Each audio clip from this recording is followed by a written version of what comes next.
বয়স মাত্র 1 বছর 6 মাস। এরই মধ্যে মায়ের কোলে চেপে প্রথমে স্কুলের পথে পা বাড়ালো রাজ শুভশ্রী কন্যা ইয়ালিনী।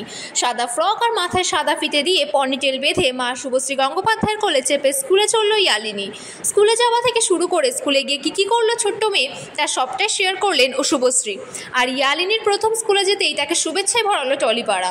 সদ্য আমেরিকা থেকে ফিরেছেন রাজ শুভশ্রী ও ইউভান, আর ফিরেই চক্রবর্তী পরিবারের ব্যস্ততা তুঙ্গে। সোমবার ইয়ালিনীর ছিল প্রথম স্কুল ডে, আর তা নিয়েই মা বাবার ব্যস্ততা চোখে পড়ার মতো।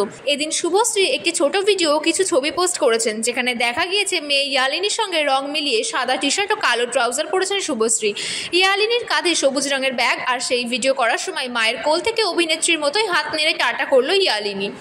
অনেক ছোট শিশুকেই দেখা গিয়েছে যে প্রি স্কুলে যাওয়ার সময় তারা কেঁদে ভাসাচ্ছে, কিন্তু রাজ শুভশ্রীর মেয়ের মুখে হাসি।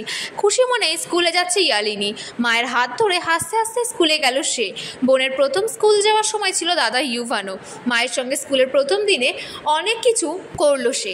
মা মেয়ে দুজনে মিলেই এদিন স্কুলে ছবি এঁকেছে, রং করেছে। এই মুহূর্তগুলি ক্যামেরাবন্দি করেছেন শুভশ্রী এই ছবি পোস্ট করতে ইয়ালিনীকে আদরে ভরিয়ে দিয়েছেন টলিপাড়ার অনেকেই। প্রসঙ্গত ইয়ালিনীকে বাড়িতে রেখেই রাজ শুভশ্রী ও ইউভান আমেরিকায় গিয়েছিল। সেখানে লস অ্যাঞ্জেলসে রাজের বাবলি ও সন্তান ছবির বিশেষ প্রদর্শন ছিল। সেখানে ডিজনি ওয়ার্ল্ডেও গিয়েছিল ইউভান। মা বাবার সঙ্গে একরত্তি খুবই মজা করেছে।